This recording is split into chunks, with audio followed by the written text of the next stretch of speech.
I don't know. This fountain is crooked. Look at it. Oh, Lord.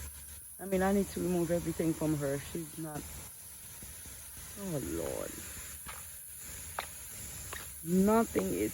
Oh, I can't.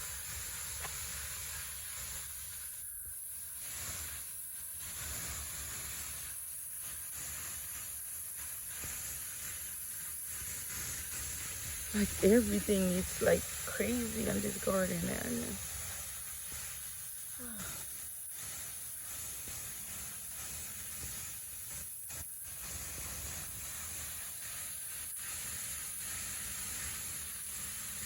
you know what? Let me go ahead and get myself ready to go out, because this is not doing me a favor.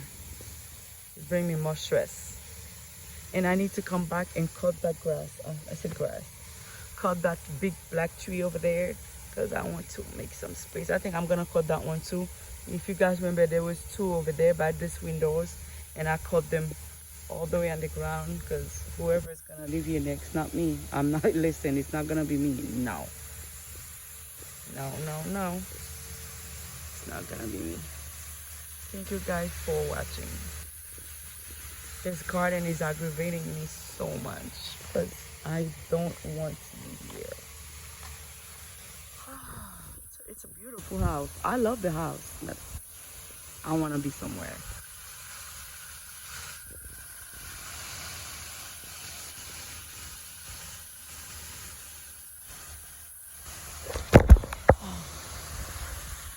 Sorry, guys. Oh, I am filming with my phone. I'm almost dropping it.